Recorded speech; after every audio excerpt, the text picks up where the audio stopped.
عزیز دوستو، دنیا کے اندر کچھ چیزیں ایسی ہوتی ہیں جن کا سمجھ لینا، سیکھ لینا اور ان پر عمل کر لینا انسان کے لیے نہایت اہم اور ضروری ہوتا ہے۔ میں اور آپ اس معاشرے میں وقت گزارتے ہیں، یہاں ہمیں انتہا پسند، شدت پسند، انا پسند، خود پسند لوگ بہت زیادہ ملتے ہیں، لیکن بدقسمتی یہ ہے کہ حقیقت پسند لوگ بڑے کم ملتے ہیں۔ خوابوں کی دنیا میں زندہ رہنا، خوش فہمیوں میں جینا، اپنی صبحیں اور شامیں کچھ خاص تخمینوں کے تحت گزار کر زندگی گزار دینا، یہ حقیقت پسندی سے دور رہنے والے لوگوں کا طریقہ ہے۔ دین اسلام ہمیں حقیقت پسندی سکھاتا ہے، شعوری زندگی عطا کرتا ہے۔ آپ جو نہیں ہیں وہ بننے کی کوشش نہ کریں، جو چیز آپ کی نہیں ہے آپ اس کی ملکیت کا دعویٰ نہ کریں، جس چیز کا آپ حق نہیں رکھتے اس کے لیے آپ اپنے آپ کو کبھی بھی تیار نہ کریں۔ حقیقت پسند بننا، حقیقت پسند رہنا، حقیقت پسندی کی زندگی گزارنا، یہ کسی بھی شخص کو معاملہ فہم بھی کرتا ہے، مدبر بھی کرتا ہے اور اس کے لیے جینا آسان بھی کرتا ہے۔ میں دیکھتا ہوں بہت بڑی تعداد ہمارے معاشرے میں ان لوگوں کی ہے جنہوں نے خود سے کچھ چیزیں فرض کر لیں اور خود سے ہی کچھ چیزوں کو فرض کر کر انہوں نے اس کو حقیقت کا روپ دے کر اپنی زندگی میں طاری کر لیا۔ میں نیک ہوں، اس بات کو بھی خود ہی لوگ طے کر لیتے ہیں۔ میں پڑھا لکھا، سمجھدار اور معاملہ فہم ہوں، اس کو بھی خود ہی طے کر لیتے ہیں۔ تمام لوگوں کو مجھ سے مشورہ کر کے چلنا چاہیے، یہ بھی لوگ خود ہی طے کر لیتے ہیں۔ حقیقت پسند نہیں ہوتے، اس کا نتیجہ یہ نکلتا ہے کہ تربیت رک جاتی ہے، انسان جو سیکھ رہا ہوتا ہے اس سے پیچھے ہٹ جاتا ہے۔ تو زندگی میں حقیقتوں کا سامنا کرنا سیکھیں، ریالٹیز کیا ہیں، حقیقتیں کیا ہیں، گراؤنڈ ریالٹی کیا، اس کو اپنے اوپر نافذ کریں۔ آپ جو ہیں وہیں تک رہیں، آپ کے پاس جو ہے اس کے مطابق اپنے پیر پھیلائیں، آپ کا جتنا دائرہ کار ہے آپ اس کے مطابق اپنی زندگی کے معاملات کو طے کریں۔ اس کا لازمی نتیجہ یہ نکلتا ہے کہ انسان بہت ساری آزمائشوں سے، پریشانیوں سے، بے جا خواہشات سے بچ جاتا ہے۔ حقیقتوں کا سامنا کریں۔ ہم دیہاتی لوگ ہیں، ہم دیہاتوں میں دیکھتے تھے لوگ شادی بیاہ کے موقع پر قرض اس بنیاد پر اٹھا لیتے تھے کہ مجھے اتنی سلامی بھی تو اکٹھی ہو جائے گی نا، لیکن قرض تو اکٹھا ہو جاتا تھا پر سلامیاں اکٹھی نہیں ہوتی تھی۔ اس کا لازمی نتیجہ پریشانی، آزمائش، مطالبہ کرنے والوں کی سختی، قرض کے نیچے دبا ہوا انسان، یہ اس کا لازمی اور فوری نتیجہ نکلا کرتا تھا۔ میرے بھائی، حقیقت پسند بڑھیں۔ سب سے پہلے اور سب سے بڑی اس حقیقت کو سمجھ لیں کہ اس کائنات کا خالق اللہ تعالیٰ، یہ سب سے بڑی حقیقت ہے۔ اس حقیقت کے سائے میں جو لوگ زندگی گزارتے ہیں وہ لوگ کبھی بھی دشواریوں کا شکار نہیں ہوتے، کبھی بھی الجھاؤ کا شکار نہیں ہوتے۔ سب سے بڑی حقیقت یہ ہے کہ اللہ ہمارا رب ہے، خالق ہے، مالک ہے، رازق ہے، اور پھر سب سے بڑھ کر رحمان ہے اور رحیم ہے، پھر سب سے بڑھ کر غفار ہے اور ستار ہے۔ اس حقیقت کو سمجھ لیں۔ اللہ تعالیٰ نے قرآن مجید میں اس حقیقت کا اس طرح اظہار فرمایا کیف تکفرون باللہ وکنتم امواتا فاحیاکم، تم کس طرح اللہ کا انکار کرتے ہو حالانکہ تم بے جان تھے، اس نے تمہیں زندگی عطا کی، کچھ نہیں تھے تم، عدم میں تھے، اس نے تمہیں وجود دیا، اور پھر ارشاد فرمایا ثم یمیتکم ثم یحییکم، پھر تمہیں مارے گا اور پھر تمہیں زندگی عطا کرے گا، ثم الیہ ترجعون، پھر تمہیں اسی کی طرف لوٹ جانا ہے۔ کبھی اس حقیقت سے کوئی شخص آنکھیں نہیں پھیر سکتا کہ یہ جو اس کا اپنا وجود ہے یہ بھی سارے کا سارا اللہ تعالیٰ کی مشیت اور اس کی رضا پر مبنی ہے۔ اس نے اپنا وجود بھی اپنی مرضی سے تشکیل نہیں دیا، قد کاٹ اپنی مرضی سے تشکیل نہیں دیا، حسن و جمال اپنی مرضی سے تشکیل نہیں دیا، تو پھر کیسی عجیب بات ہے یہ روزمرہ کے معاملات اپنی مرضی سے تشکیل دینا چاہتا ہے۔ اسے چاہیے کہ جس طرح اس کا وجود، اس کا حافظہ، اس کے چہرے کی ساخت اس کی اپنی مرضی کی نہیں، رب رسول کی مرضی کی ہے، تو پھر یہ بھی زندگی اپنی مرضی کی نہ گزارے، اس حقیقت کا قائل ہو جائے کہ جینا بھی اسی طرح ہے جو حکم اللہ تعالیٰ نے ارشاد فرمایا۔ لیکن زندگی اللہ کی دی ہوئی، رزق اللہ کا دیا ہوا، سانسیں اللہ کی دی ہوئی، لوگ جینا اپنی مرضی سے چاہتے ہیں۔ یہ حقیقت پسندی سے دور بات ہے۔ جس شخص نے جو مشینری بنائی ہے آپ اسی سے پوچھیں گے اس کو کیسے چلانا ہے، آپ اسی سے دریافت کریں گے کہ کیا چیز استعمال کرنے سے صحت ٹھیک ہوگی، کیا استعمال کرنے سے خراب ہوگی، آپ اسی طبیب حکیم کے مشورے سے چلیں گے۔ ہم من چاہی زندگی چاہتے ہیں، تو سب سے پہلے تو اس حقیقت کو سمجھ لیں کہ کائنات کا رب جب بنائی اسی نے ہے تو چلے گی بھی اسی کے حکم کے ساتھ۔ دوسری بات، پوری دنیا اس بات کو اچھی طرح تسلیم کر لے کہ اللہ کے لاڈلے اور آخری نبی جناب محمد الرسول اللہ ہیں صلی اللہ تعالیٰ علیہ وسلم۔ اللہ تعالیٰ نے ساری رعنائیاں، ساری خوبصورتیاں، سارا وقار اور ساری عزتیں نبی پاک کی غلامی میں جمع کر دیں۔ اب کوئی شخص اگر یہ چاہے گا کہ میں حضور سے ہٹ کر کہیں سے عزت ویل کر لوں، نبی پاک علیہ السلام کی پیروی سے ہٹ کر کہیں سے میں کوئی خیر کٹی کر لوں، تو یہ حقیقت پسندی سے دوری ہے، ہو نہیں سکتا۔ وَمَن يُطِعِ اللَّهَ وَرَسُولَهُ فَقَدْ فَازَ فَوْزًا عَظِيمًا۔ کامیابی اسی شخص کو ملے گی جو اللہ اور اس کے رسول کی فرما برداری کرے گا۔ یہ کائنات کی سب سے بڑی حقیقت ہے کہ ساری کامیابیاں، سارا حسن، سارا کمال، ساری خوبصورتیاں حضور کی سنت اور شریعت سے وابستہ ہیں۔ ہم جتنا مرضی نئے دور کا فیشن اوڑھ لیں، جتنا مرضی بھاگ لیں، جہاں تک ہماری رسائی ہے ہم جا لیں، لیکن حق اور سچ یہی ہے کہ قل ان کنتم تحبون اللہ فاتبعونی یحببکم اللہ۔ اللہ کہتے ہیں محبوب ان سے فرما دیں اگر یہ رب سے محبت کرنا چاہتے ہیں تو آپ کی غلامی کریں، اللہ انہیں اپنا محبوب بنا لے گا۔ سب سے بڑی حقیقت یہ ہے۔ دوسری بات جو بڑی سمجھنے والی ہے اور غور کرنے والی ہے اسی سے وابستہ، کہ یہ بھی کائنات کی سب سے بڑی حقیقت ہے کہ نبی کریم اللہ کے آخری نبی ہیں۔ ما کان محمد ابا احد من رجالکم ولکن رسول اللہ وخاتم النبیین۔ محمد صلی اللہ تعالی علیہ وسلم مردوں میں سے کسی کے باپ نہیں ہیں، لیکن اللہ کے رسول ہیں اور نبیوں میں سب سے آخری ہیں۔ سورج اپنی جگہ چھوڑ سکتا ہے، چاند اپنی جگہ بدل سکتا ہے، ستارے زمین پر آ سکتے ہیں، اس زمین کا سارا نظام بدل سکتا ہے، پر رسول پاک کے بعد کوئی نبی نہیں آ سکتا۔ یہ طے شدہ حقیقت ہے۔ آج جو لوگ قادیانیوں کے بارے میں، مرزائیوں کے بارے میں اپنے دلوں میں نرم گوشے پیدا کرتے ہیں اور وہ روغن خیالی کا مظاہرہ کرتے ہیں، وہ اچھی طرح سمجھیں کہ کائنات کی سب سے بڑی حقیقت یہ ہے کہ رسول پاک آخری نبی ہیں، اور اس حقیقت سے کوئی انکار کر سکتا؟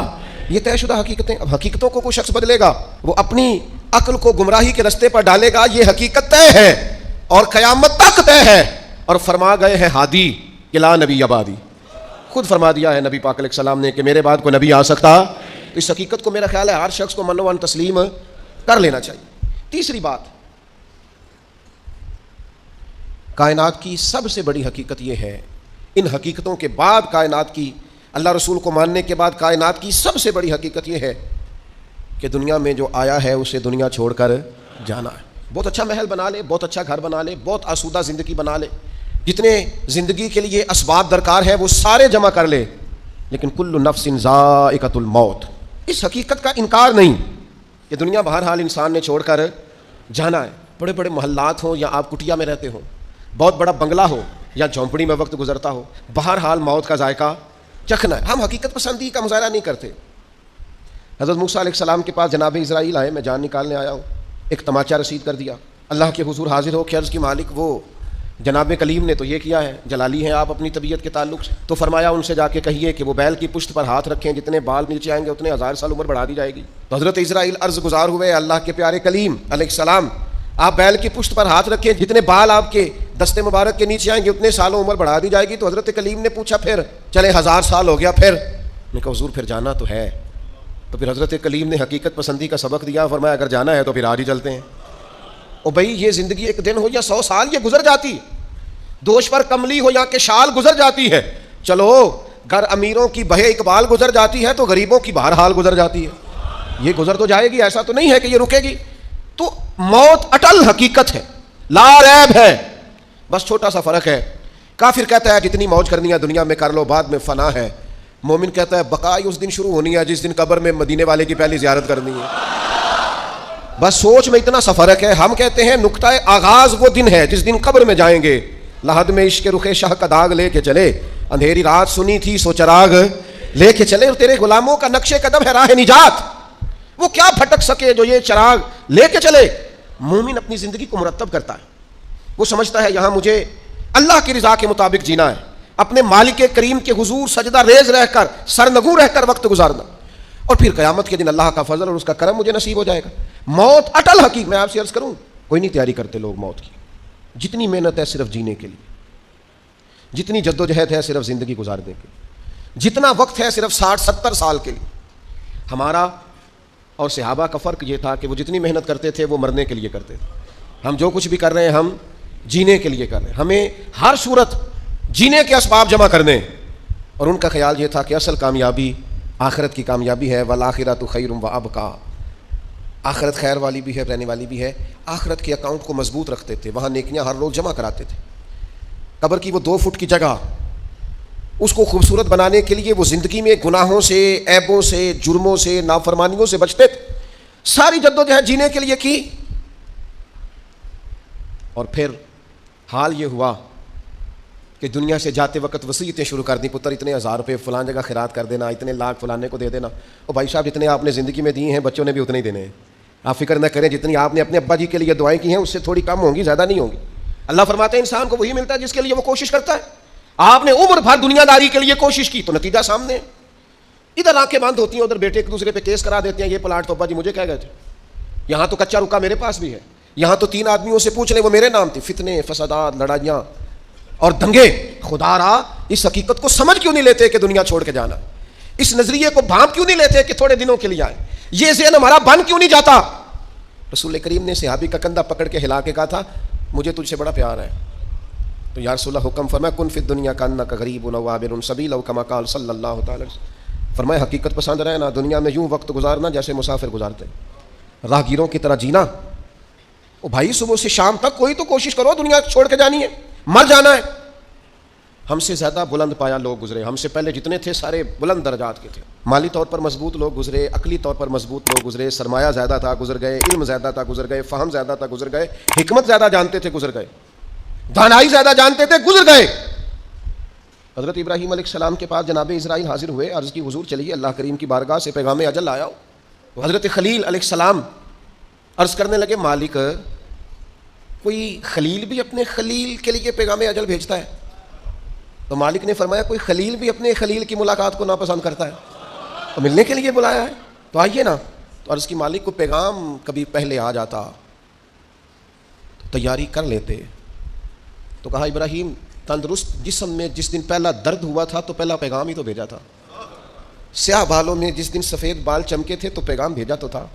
جس دن سیدھی کمر درد سے تھوڑی جھکنے لگی تھی تو پیغام بھیجا تو تھا. یہ پیغام تو یکے بعد دیگرے آتے رہے، آئے پیغام آئے. کبھی دادا کی چارپائی کو کندھا دیا، کبھی دادی کی چارپائی کو کندھا دیا، کبھی رشتہ داروں کے جنازے پڑے، کبھی ماں باپ کے جنازوں کو کندھے دیے. وقت تو سارے دیکھے، لیکن کیا خیال تھا صرف انہوں نے دنیا چھوڑنی تھی. ہمارا یہاں پکا ارادہ ہے، بہانے بازی کرتے ہیں ہم لوگ. میں بچوں کے لیے کر رہا ہوں. جن بچوں کے والدین ان کی پیدائش سے پہلے دنیا سے چلے جاتے ہیں وہ بچے پلا نہیں کرتے، ان کے رزق نہیں آیا کرتا. آپ جائز ناجائز اکٹھا کر رہے ہیں بچوں کے لیے، جھوٹ بول رہے ہیں آپ. خدا را اس حقیقت کو سمجھنا، ایسے ہی حقیقت پسندی سے دور نہ ہو جانا. موت ہر وقت تلاش کرتی ہے، ڈھونڈ لیتی ہے. ایک ساتھ آگے نہ ایک ساتھ پیچھے، پھر جانا ہے اور بہرحال جانا ہے. بھول جاتے ہیں لوگ، نئی دوستیاں بنا لیتے ہیں لوگ، نئے تعلقات بنا لیتے ہیں لوگ. آہستہ آہستہ ہمارے بعد لوگ دوسروں کو قبول کرنا شروع کر لیتے ہیں. میں قبرستان جایا کرتا تھا تو پہلے قبروں کے پیچھے زیادہ تر یہی لکھا ہوتا تھا آخری آرام گاہ. تو کچھ عرصہ پہلے چند سال ہوئے میں قبرستان گیا تو ایک قبر کے کتبے کی بیک سائڈ پہ لکھا تھا میں بہت اہم تھا، یہ میرا وہم تھا. وہم تھا میرا کہ میں بڑا اہم ہوں، ایسا کچھ بھی نہیں تھا. کس نے کہا ہے میں اہم تھا؟ کوئی بھی نہیں، سارے کام چل رہے ہیں، کچھ بھی ایسا نہیں ہوا. بھائی اس حقیقت کو سمجھو، جانا ہے اور بہرحال جانا ہے اور دنیا کو بہرحال چھوڑنا. حقیقت پسند بنے. اور یہ جو سہارے ہم نے لیے ہوئے ہیں جان بوجھ کر جھوٹ کے اور ڈنگ ٹپاؤ پالیسی کے، دیکھی جائے گی بس ٹھیک ہو جانا ہے بس تھوڑا، یا اس سے باہر آ جائیں. اب کتنی کو دیر، کتنا کو بچپنا، کتنا کو لڑک پن، کتنے کو شغل، کتنا کو تصویروں کی دنیا کی زندگی، کتنا کو خواب. میں ایک دوست شکوہ کرنے لگے، کہنے لگے تھوڑا سا الجھ گیا تھا، امید تھی مجھے ڈھیر سارے دوست آ جائیں گے اور میری اس پریشانی میں میرے ساتھ کھڑے ہو جائیں گے اور میں نکل جاؤں گا اس پریشانی سے. تو میں نے کہا یہ تو خوابوں کی زندگی ہے. جتنے لوگوں کے ساتھ آپ زندگی میں کھڑے ہوئے اتنوں نے آپ کے ساتھ کھڑے ہونا تھا. آپ خود اندازہ کر لیں. ہمیں بہت ساری چیزیں یاد آتی ہیں جب ہمیں کوئی کام بتاتا ہے تو سیم صورتحال دنیا کی ہے. ہم حقیقت پسند نہیں، کہانیوں کی دنیا میں زندہ ہیں، رنگوں کی دنیا میں زندہ ہیں، تصویروں کی دنیا میں زندہ ہیں، لائکس اور کومنٹس کی دنیا میں زندہ ہیں، اسٹیٹس کی دنیا میں زندہ ہیں. حقیقت کچھ اور ہے، افسانہ کچھ اور ہے، خواب کچھ اور ہے، دن کا اجالا کچھ اور ہے. میرے بھائی سفر گھر بیٹھ کے میپ پر ماپنا اور ہے اور سواری پر بیٹھ کر وہ منزلیں طے کرنا کچھ اور ہے. یاد رکھنا، گھر بیٹھ کر یہ کہنا کہ میں آیا یہ اور ہے، اور جب پاؤں میں آبلے پڑ جائیں، چھالے پڑ جائیں اور جب ذہن چکرانے لگے اور گاڑیوں میں بیٹھتے نظریں گھومنے لگیں تو اس وقت منزلوں کا تعین کرنا یہ کچھ اور ہے. جسے زندگی ہو پیاری وہ یہیں سے لوٹ جائے. اپنی زندگی میں حقیقت پسند بنے. کبھی بھی آنکھیں بند. میں کبھی کبھی تڑپ جاتا ہوں. کچھ لوگ بڑے حقیقت پسند تھے, بڑے. حضرت عمر رضی اللہ تعالیٰ عنہ بڑے حقیقت پسند تھے. کبھی کسی خواب کا سہارا نہیں, کچھ نہیں. کسی نے بڑی تعریف کی حضرت عمر کی, کہا کیا بات, اور وقت شہادت کی. حضرت عمر نے ساری فضیلتیں اپنی سنی ہوئی تھیں, پر عاجزی کا منظر, خود عاجزی کر رہے تھے, ہمیں حقیقت بتا رہے تھے. فرمانے لگے تمہارا خیال ہے عمر کی بڑی شان ہے, لیکن یہ انداز عجز دیکھنا. فرمانے لگے میرے لیے دعا کرنا, مجھے زخم لگ گیا ہے, میں دنیا چھوڑ رہا ہوں, میرے لیے دعا کرنا. درجہ نہیں چاہیے, بس میری نیکیاں اور میری بدیاں معاذ اللہ برابر برابر ہو جائیں. میرا رب بس اتنا کہہ دے جا تجھے معاف کیا, اس سے زیادہ نہیں. یہاں تو جس نے 15 دن نفل پڑھ لیے ہیں اور 10 عمریں کر لی ہیں, اس کے پاس بھی چٹ ہے جیب میں جنت جانے کی. یہاں جس نے 5-6 اکٹھی مسلسل محفل نعت کرائی ہیں, اس کے پاس دونوں جیبوں میں لسٹیں نعت خان خطیب پیر دے گئے کہ تو فکر نہیں کرنی, تیرے لیے ہر چیز کنفرم ہے, تو بہت بڑا عاشق رسول ہے. جیبوں میں ڈگریاں لیے پھرتے ہیں لوگ. اور حضرت عمر کیا کہتے ہیں, دعا کرنا برابر برابر ہو جائے, برابر. امام جعفر صادق رضی اللہ تعالیٰ عنہ, میرا وجدان ہے, میں سادہ آدمی ہوں, دعوے سے بچتا ہوں, لیکن ایک فقیرانہ سا دعویٰ کرتا ہوں, امام جعفر صادق کا خالی نام لینے سے فیض نصیب ہوتا ہے. کسی کا قول نہیں سنا رہا, ذاتی بات کر رہا ہوں. ذکر کرنے سے, نام لینے سے طبیعت کے اندر نورانی فیوز و برکات حاصل ہوتے ہیں. اتنا بڑا آدمی امام اعظم ابو حنیفہ, فقہ میں سب سے بڑا امام ہے. کسی نے کہا عمر کتنی, فرمایا 2 سال کا. حضور بڑھاپا اور 2 سال. فرمانے لگے عمر وہی 2 سال ہے جو امام جعفر صادق کی خدمت میں گزر گئی. اتنے بڑے آدمی سیدنا امام جعفر صادق حقیقت پسند بڑے تھے. حضرت داؤد طائی ان کے شاگرد ہیں, مرید ہیں, خلیفہ ہیں. ایک دن کہنے لگے ادھر آ داؤد, حضور حکم ہو. فرمایا میری آخرت کے لیے دعا کرنا, صرف تعلیم کے لیے, تربیت کے لیے, امت کو پیغام دینے, میری آخرت کے لیے دعا کرنا. تو حضرت داؤد طائی رو پڑے, عرض کی حضور آپ حضور علیہ السلام کے نواسے, خاندان رسول ہیں, میں آپ کے لیے دعا کروں؟ تو فرمانے لگے یہی تو دعا کرانی ہے کہ کہیں قیامت میں نانا کے حضور مجھے شرمندگی نہ اٹھانی پڑے. دعا کرنا میں کامیاب رہوں. میں ڈھیر سارے ایسے سادات کو جانتا ہوں جنہوں نے زندگی بھر کسی کو بتایا نہیں میں سید ہوں.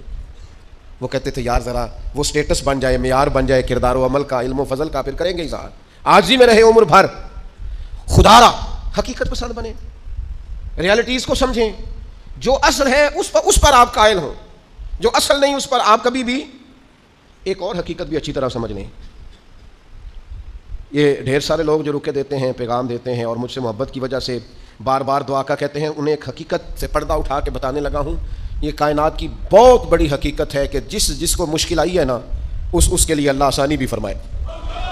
بہت بڑی حقیقت ہے. کیوں کہ قرآن مجید نے کہا فَإِنَّ مَعَ الْعُسْرِ يُسْرًا, إِنَّ مَعَ الْعُسْرِ يُسْرًا.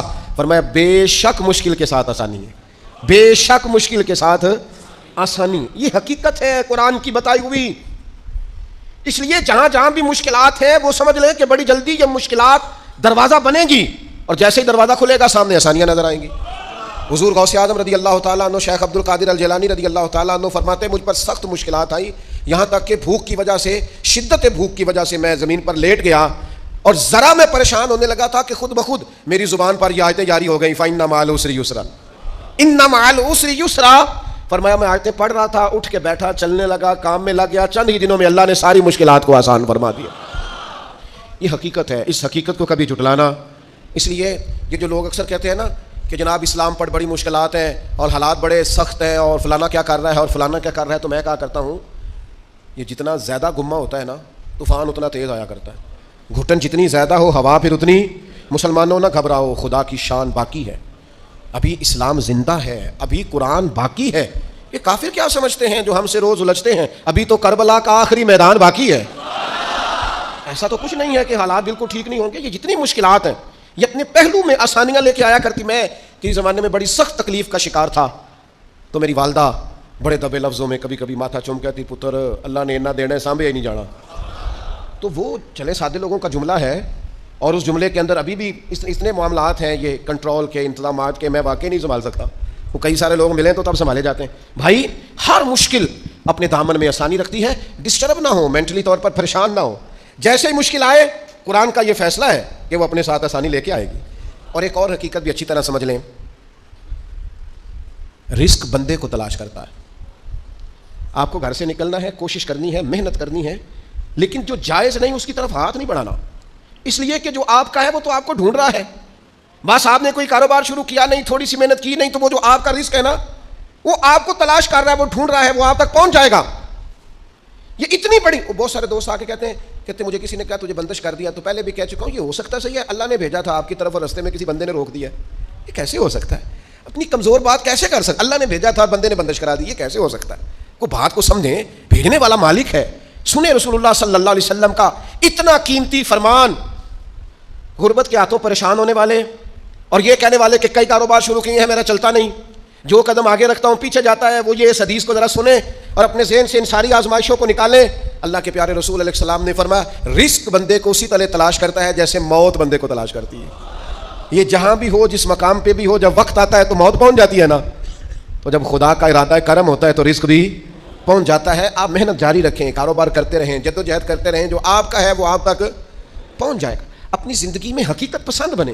یہ ایسے ہی دوسروں کے پیسوں پر موج کرنے کا ارادہ ترک کر دیں, کسی اور کے گھر جا کے پیٹ بھرنے کا خیال اپنے دل سے نکال دیں. حقیقت پسند بنے, جو آپ کا ہے وہ انشاءاللہ. حضرت مولا علی شیر خدا رضی اللہ تعالیٰ عنہ نے نا ایک انار اللہ کے بارگاہ میں کسی غریب کو دیا انار, تو آپ فرماتے تھے مجھے اس کے بدلے 10 آئیں گے, چونکہ قرآن کہتا ہے ایک کے بدلے 10. تو دروازے پہ ایک شخص آئے دینے کے لیے, دیا آپ نے, تو ایک شخص صاحب انار لے کے آئے, تو انہوں نے مولا علی شیر خدا کو 10 دیے. آپ فرمانے لگے یہ نہیں ہمارے. کہنے لگا آپ کے ہیں؟ فرمایا ہمارے نہیں. کہا آپ کے ہیں؟ یہ ذرا یقین کا حسن دیکھیے. فرمایا ہمارے نہیں. کہا جناب آپ کے ہی ہیں؟ فرمایا نہیں, ہمارے تو آنے تھے 11, چونکہ ایک کے بدلے میں اللہ نے 10 دینے تھے, ایک ہمارے والا اور 10 اللہ کی طرف سے انعام آنے والا. اس شخص نے جیب میں ہاتھ ڈالا, کہنے لگے اے شیر خدا آپ کے یقین کامل پہ بھی قربان جاؤں, میں 11 ہی لایا تھا, بس دیکھ رہا تھا شیر خدا کیا فرماتے ہیں. آپ کا یقین, آپ کا اللہ کی ذات پر بھروسہ, کیا خوبصورت انداز ہے. محنت تو کی ہے کسی کے گھر میں, مزدوری تو کی ہے کسی کے ہاں, نوکری تو کی ہے کسی کے ہاں, لیکن وہ کی کسی بندے کے ہاں ہے. رزق بارہ اللہ عطا کرے. میرا خیال ہے اگر یہ ذہن بن جائے تو یہ جو ہم روز شکوے کرتے ہیں نا, فلانا ظالم ہو گیا, فلانا جابر ہو گیا, فلانا فاسق ہو گیا, اگر کوئی ہے تو ظاہر ہے وہ اپنے جرم کی سزا پائے گا, لیکن ہم اس آزمائش سے بھی باہر آ جائیں. زندگی حقیقت پسندوں والی گزاریں. خیالات کی دنیا, خوابوں کی دنیا, لوگوں پر بھروسہ, بندوں سے امیدیں, مخلوق خدا پر توجہ, اتنے مل جائیں گے, اتنے آ جائیں گے, فلانا اتنی مہربانی کر دے گا. ان ساری جو ہماری حقیقت پسندی سے دوری ہے, اس ساری چیزیں ساری خوابوں کی دنیا ہے. آپ حقیقت کی دنیا میں آئیں, زمین پر آئیں. کبھی بھی وہ کسی نے کہا تھا محبت کو سمجھنا ہے تو نہ سے خود محبت کر. کنارے سے کبھی اندازہ ہے طوفان نہیں ہوتا, پانی میں اترے تو پتہ چلتا ہے پانی کتنا کتنا ہے. اس لیے عزیز بھائی میری بالخصوص نوجوانوں سے گزارش ہے, حقیقت پسند بنو یار. آپ جو نہیں ہیں وہ بننے کی ضرورت, بہت پہلے کہا تھا پھر کہتا ہوں. ایک بزرگ کہتے ہیں میں ہر ایک سے نصیحت لے لیتا تھا. ایک طوائف گزر رہی تھی تو وہ بھی مجھے نصیحت کر گئی. میں نے اسے کہا کہ پردہ کار اللہ سے ڈر. اس نے ایسا جواب دیا کہ کئی گھنٹے بابا جی بے ہوش رہے. کہتے میں نے کہا پردہ کار اللہ سے ڈر, تو کہنے لگی حضور معاف کرنا آپ نے ایک بات کی ہے تو ایک میں بھی کر لوں. میں نے کہا بیٹا کر لو. تو کہنے لگی میں انشاءاللہ توبہ بھی کروں گی, پردہ بھی کروں گی, پر ایک بات کرنی ہے, میں جو ہوں وہی کہلاتی ہوں. آپ بتائیے آپ جو کہلاتے ہیں آپ وہ ہیں کہ یہاں ڈھونگ رچایا ہوا ہے؟ سچ بتائیں. لوگ تو آپ کو ولی اللہ مانتے ہیں, درویش, صوفی, فقیر, خدا ترس مانتے ہیں. آپ نے ڈھونگ رچایا جو آپ ہیں بھی. فرماتے اللہ اکبر کا اور بے ہوش ہو کے زمین پہ گر پڑا. اور پھر میں اسے ڈھونڈتا رہا, زبان خلق کو نکارائے خدا سمجھو. او بھائیو حقیقت پسند بنو. یہ جو ہم نے بہانے بازی اپنے ساتھ لگائی ہوئی ہے, اپنے ساتھ دھوکہ کرنا چھوڑ دو, اپنے آپ کے ساتھ ظلم چھوڑ دو, اپنے آپ کے ساتھ زیادتی چھوڑ دو, اپنے آپ کے ساتھ جان بوجھ کر خوش فہمیوں میں زندہ رہ کر عمل سے دور ہونا اور اپنے لیے معاذ اللہ قیامت کی سزائیں اکٹھی کرنا, اسے چھوڑ دو. حقیقت حال پر میں, اللہ مجھے معاف کرے, خدا نہ کرے میرے منہ سے کوئی ایسی بات نکلے. یہاں لوگ بچے داخل کرانے آتے ہیں, کہتے ہیں کہ بچہ داخل کر لیں, حفظ کرا دیں, ہماری بخشش کا ذریعہ بن جائے گا. تو میں کہتا ہوں آپ کی ابھی 35-40 سال 45 سال عمر ہے, آپ اپنی بخشش کے لیے خود تیاری کیوں نہیں کرتے؟ یہ بچہ آپ کی بخشش یہ تو کرائے گا, حدیث میں موجود ہے. لیکن میرے بھائی یہ کیا بات ہوئی, آپ نہ جائز دیکھیں نہ ناجائز دیکھیں, نہ نماز کا خیال کریں نہ حدود اللہ کا خیال کریں, اور آپ نے ذہن بنا لیا ہے کہ بچہ داخل کرا دیا تو بخشا دے گا. اور وہ جو بخشانے والی بات ہے نا مشکات میں, اس کے بھی لفظ کیا ہے؟ فرمایا جو قرآن مجید کو پڑھے اور قرآن کے حلال کو حلال جانے اور حرام کو حرام جانے, وہ اپنے خاندان کے 10 بندے لے کر جنت میں جائے گا. میں انکار نہیں کرتا, یہ بہت بڑی بشارت ہے, حافظ بندے جنت میں لے کے جائیں گے. اور اعلیٰ حضرت نے لکھا ہے عالم دین کے شاگردوں کی تعداد آسمان کے تاروں کے برابر بھی ہوئی تو اللہ عالم کی سفارش ان کے حق میں قبول فرمائے گا. یہ بات درست ہے, پر یہ کہ آپ بھروسہ کر کے بیٹھ گئے. حضرت ابو ہریرہ رضی اللہ تعالیٰ عنہ نے کہا تھا حضور جو کلمہ پڑھے گا جنت میں جائے گا. تو یہ روایت میں بیان کر دوں تو حضرت عمر قریب تھے, عرض کی حضور اس طرح تو لوگ عمل کرنا چھوڑ دیں گے. تو حضور نے فرمایا ابو ہریرہ رہنے دو, ان کو وہی باتیں بتاؤ جو عمل کے قریب کریں. بڑی خوش فہمیاں ہیں, نا عاقبت اندیشیاں ہیں. کبھی کبھی لوگوں کی باتیں سن کے ہم حیران ہو جاتے ہیں. کہ یار چھوڑ دیں, آپ حقیقت پسند بنیں. کم از کم آپ, ہم تو اتنا سوچیں کہ یار بس جو اصل ہے اس پر رہیں, اصل سے آگے بڑھنے کی کوشش نہ کریں, ورنہ پھر زندگی ہواؤں کی نظر ہو جائے گی. خوابوں میں جینے کی ضرورت نہیں ہے. آپ آنکھ کھولیں, بیدار ہوں اور بیداری میں زندگی گزاریں. آپ کو لطف آئے گا کہ جو آپ ہیں وہی آپ کر رہے ہیں. میں اللہ کے حضور بڑے درد دل سے آج عرض گزار ہوں, اے اللہ پوری دنیا کے مسلمانوں کو, پاکستان والوں کو اللہ حقیقت پسند کر دے, محنت کا عادی کر دے, کردار و عمل کو ٹھیک کرنے والا کر دے, آسانی والا کر دے, شعوری زندگی گزارنے والا کر دے.